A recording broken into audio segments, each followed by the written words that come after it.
ఇంకొంచెం పెట్టుకోరా. వద్దమ్మా, ఎక్కువైపోతుంది. ఇంకొంచెం పెట్టుకోనన్నా.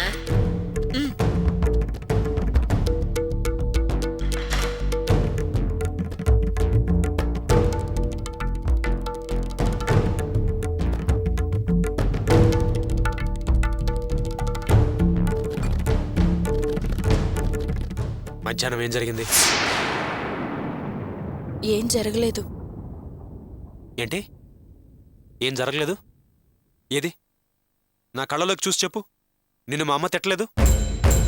అర్చన, మనం ఇలా ప్రతిదానికి మౌనంగా ఉంటే వాళ్ళు ఇలాగే రెచ్చిపోతారు. ఒకసారి గట్టిగా వాత పెడితే గాని వాళ్ళు హద్దుల్లో ఉండరు, లైన్లోకి రారు. అయ్యో ఊరుకోండి, ఇప్పుడేం మాట్లాడద్దు. మంచితనానికి చేతగానితనానికి సన్నటి హద్దుంటుంది. మన మంచితనాన్ని వాళ్ళు చేతగానితనం అనుకుంటున్నారు. వేడి మీద ఉన్నప్పుడే చెప్పాలి, లేకపోతే తర్వాత వాళ్ళకి చెప్పినా అర్థం కాదు. వాళ్ళేం తప్పుగా మాట్లాడలేదు. నేను చేసిన తప్పుల్ని వాళ్ళు మరోసారి గుర్తు చేశారు, అంతే. మంచిదే కదా. నేనప్పుడు ఎంత మూర్ఖంగా వ్యవహరించానో, ఎంత తెలివి తక్కువగా ప్రవర్తించానో నాకిప్పుడు అర్థమైంది. ఆమెలా చెప్పడం మంచిదే. ఇక మీదట అలాంటి తప్పులు జరగకూడదు.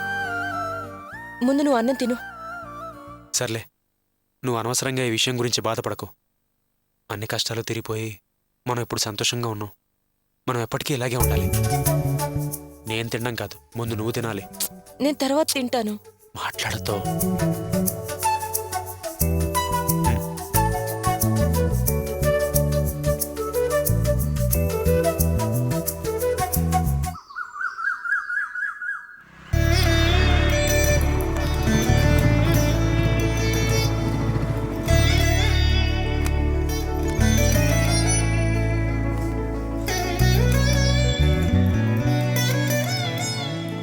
सरस्वती नमस्तुभ्यं वरदे कामरूपिणीं विद्यारंभं करिष्यामि सिद्धिर्भवतु मे सदा गंगा भवानी गायत्री काళీ లక్ష్మీ సరస్వతి రాజరాజేశ్వరి బాలా శ్యామలా లలితా దశ. రండమ్మా రండి, మిమ్మల్ని ఇలా చూసి చాలా సంతోషంగా ఉందమ్మా. ఏమ్మా బావున్నావా? మీ గురించి అన్ని విషయాలు విన్నానమ్మా. ఒక పక్క కాస్త బాధగా ఉన్నా, ఇంకో పక్క చాలా సంతోషంగా ఉందమ్మా. పెళ్ళైన 1 సంవత్సరం తర్వాత మీరిద్దరూ ఒకటవ్వాలని ఆ దేవుడు రాసిపెట్టున్నాడమ్మా. ఏదైతేనే ఆనందించాల్సిన విషయం. ఏమ్మా, ఎవరి పేరు మీద అర్చన చేయించాలి? మా వారి పేరు. సరే సరే, మీ ఇద్దరు పేర్ల మీద అర్చన చేయిస్తాను. మీరు అమ్మవారిని ప్రార్థన చేసుకోండి. సర్వే కుటుంబానామః గోపి అర్చనా నామధేయస్య క్షేమ స్థైర్య అభయ. అమ్మా, నన్ను క్షమించమ్మా. నీతోనే గొడవపడి మూర్ఖంగా మాట్లాడాను. అయినా నా భర్తని కాపాడమనగానే కరుణ చూపించి కాపాడి నా మాంగళ్యం నిలబెట్టావు. కన్న తల్లిలా కాపాడి కడుపులో దాచుకున్నావు.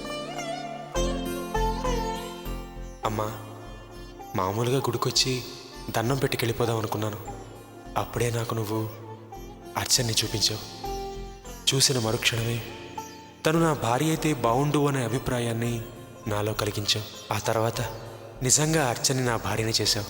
కానీ మా పెళ్ళయ్యాక జరిగిన విషయాలన్నీ నీకు తెలియనివి కావు.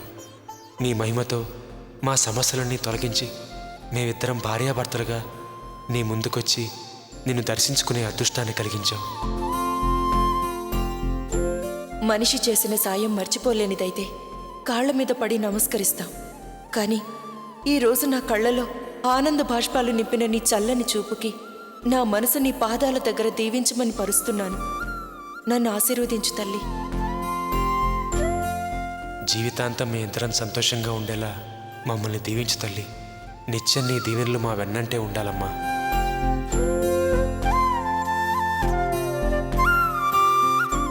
నా సంతోషం కోసం నన్ను కనీ పెంచిన అమ్మను కాదని వదిలేసి వచ్చాను. ఆమె బాధపడుతుంటే నేనెలా సంతోషంగా ఉండగలను?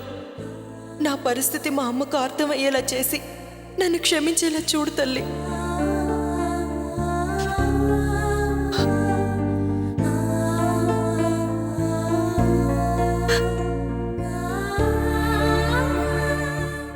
అర్చన, ఎందుకు ఏడుస్తున్నావు? ఏం లేదండి, దండం పెట్టుకోండి. అరుణాం కరుణాతరంగితాక్షీం ధృతపాశాంకుశ పుష్పబాణచాపాం అణిమాదిభిరావృతాం మయూఖై అహమిత్య విభావయే భవానీ. హారతి తీసుకోండమ్మా.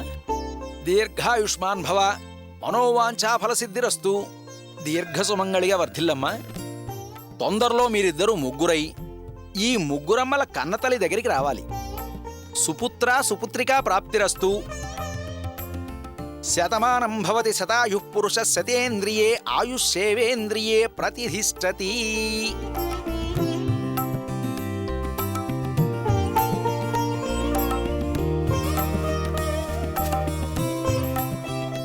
అర్చన, ఉమ్, ఇందాక నువ్వు బాధపడ్డావు. ఎందుకని అడిగితే చెప్పలేదు. మా అమ్మన్న మాటలు నీకు బాధ కలిగించాయా? చెప్పర్చన. చచ్చా, అలాంటిదేం లేదండి. నేను చాలా ఆనందంగానే ఉన్నాను. ఆ ఆనందంతోనే నా కళ్ళల్లో నీళ్ళొచ్చాయి. ఇవి కన్నీళ్లు కావు, ఆనంద బాష్పాలు. ఆనంద బాష్పాల? అవును. నాకు అర్థం కావట్లేదు అర్చన.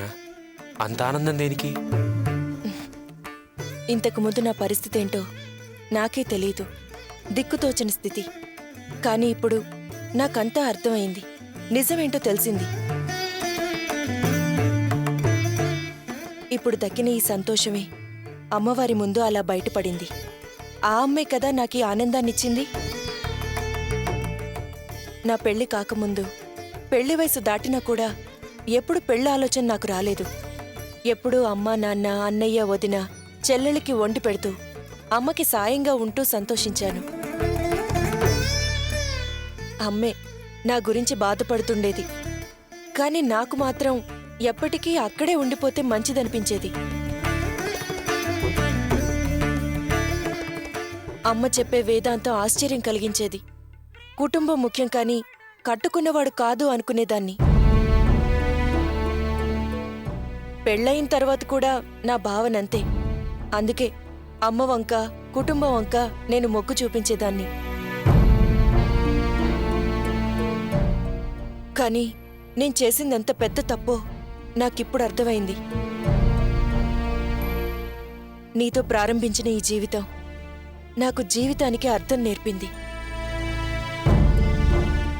భర్తతోటి ఆనందం అదే స్వర్గం అని తెలుసుకున్నాను. నేనన్నది కేవలం దాంపత్య జీవితం గురించి మాత్రమే కాదు, ప్రేమ, ఆప్యాయతల గురించి కూడా. పుట్టింటి ప్రేమకైతే రక్త సంబంధం అనే ఆధారం ఉంటుంది. కాని నువ్వు నా మీద చూపించే ప్రేమకి తేడా ఉంది. ఓ సున్నితత్వం ఉంది. అది భర్తే ముఖ్యమని తెలియజేస్తుంది. మంచి మనసున్న భర్త ప్రేమ పరిపూర్ణంగా పొందగలిగితే చాలు. ఆ స్త్రీ జన్మకి పరిపూర్ణత దక్కినట్టే. ఆ అదృష్టం నాకు దక్కిందని సంతోషించాను. ఆ సంతోషాన్ని తట్టుకోలేకపోయాను. అర్చన, నువ్వు ఇలా సంతోషంగా మాట్లాడుతుంటే నాకెంత ఆనందంగా ఉందో తెలుసా? కానీ నాకెందుకో నీ సంతోషంలో కూడా బాధ కనిపిస్తుంది. ఎందుకని? అంటే ఇప్పుడు నువ్వు చెప్పిన దాని ప్రకారం చూస్తే నేను నీలాగే సంతోషంగా ఉన్నాను కదా. అలాంటప్పుడు నేను ఏడవాలి కదా. ఇక ఆపండి. మనం దేనికోసం ఎప్పుడూ బాధపడకూడదు. సంతోషంగా ఉండాలి, సరేనా? సరే.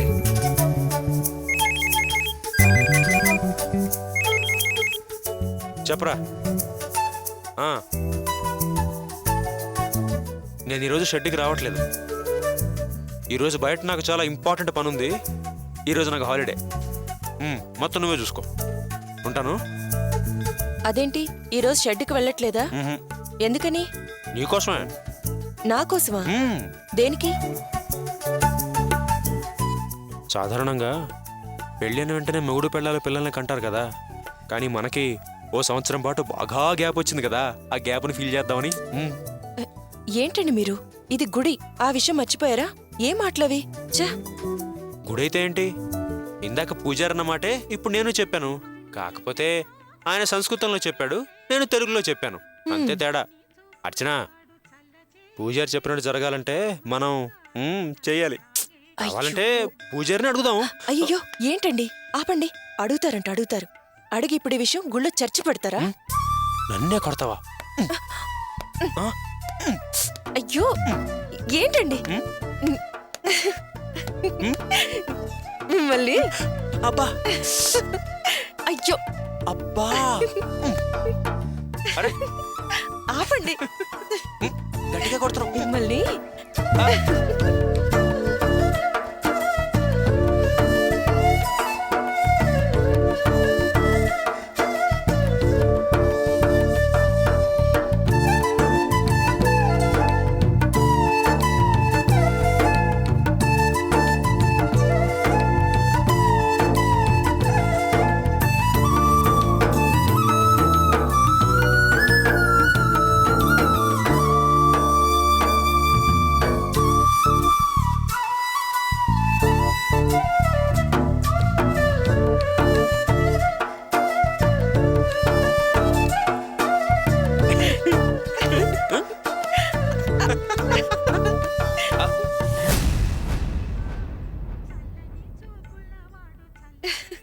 అర్చన మీ అమ్మ.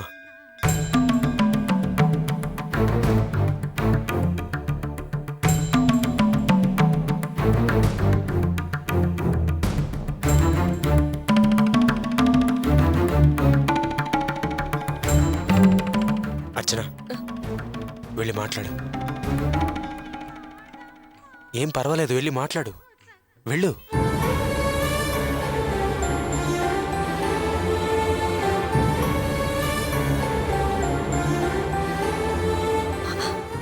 అమ్మా నువ్వెలా ఉన్నావు?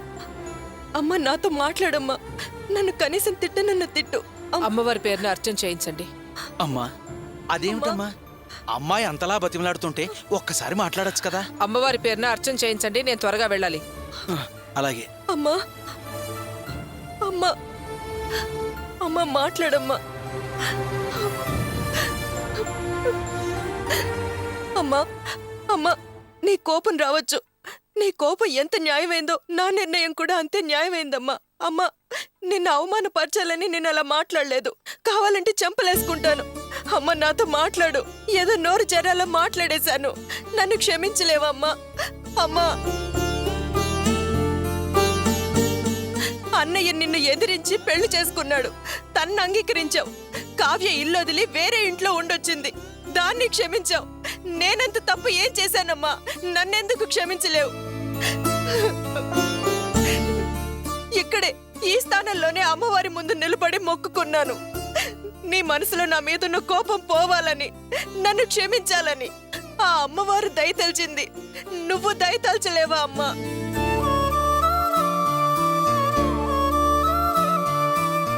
నన్ను క్షమించమ్మా. నన్ను మన్నించనని ఒకే ఒక్క మాటను.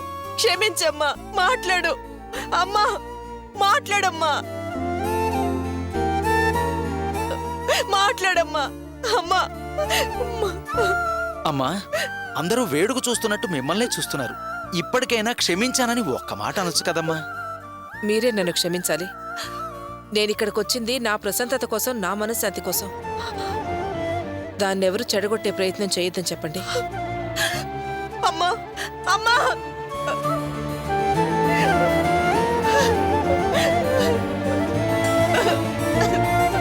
అమ్మా అమ్మా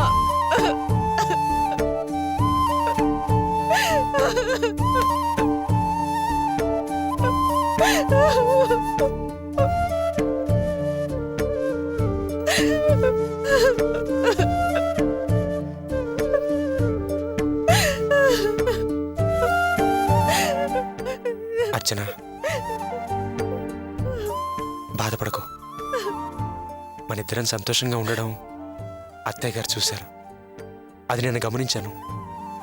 నన్ను చూడగానే ఆవిడ మొహం తిప్పేసుకున్నారు. ఆవిడ మనసులో మనిద్దరం సంతోషంగా ఉన్నామని ఆనందిస్తున్నారు. దిగులు పడక అర్చన. ఎప్పటికైనా మళ్ళీ అత్తయ్య గారు నేను ఇంతకు ముందులాగా ప్రేమిస్తారు. నా మాట నమ్ము. పద.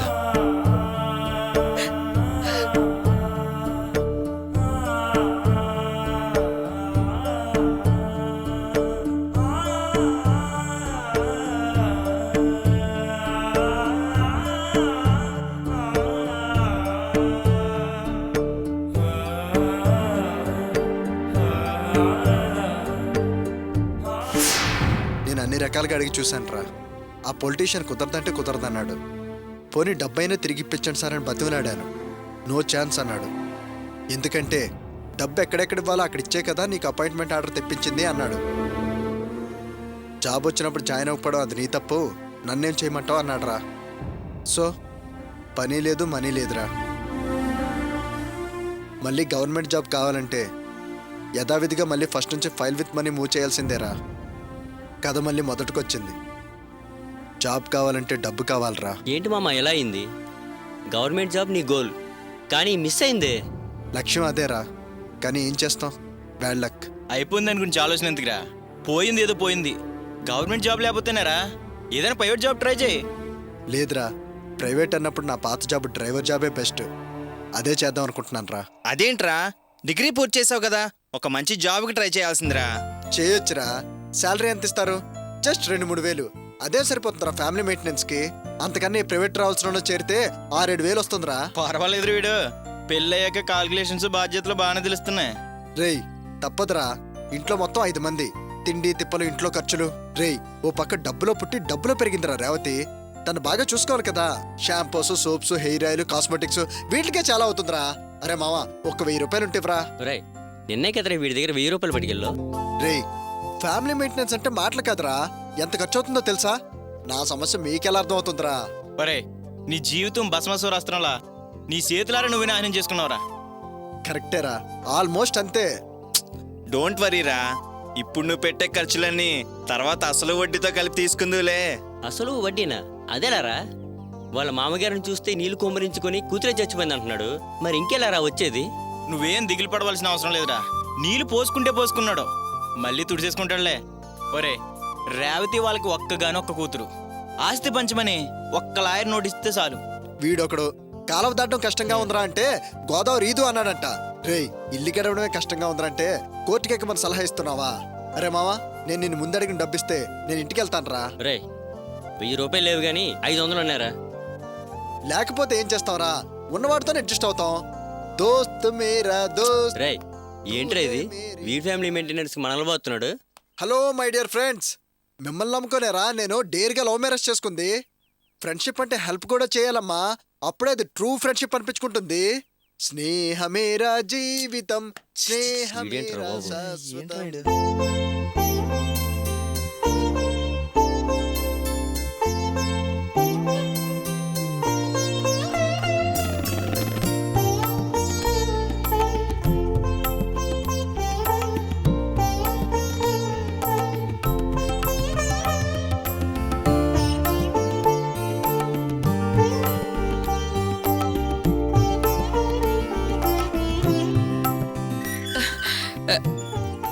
రండి రండి.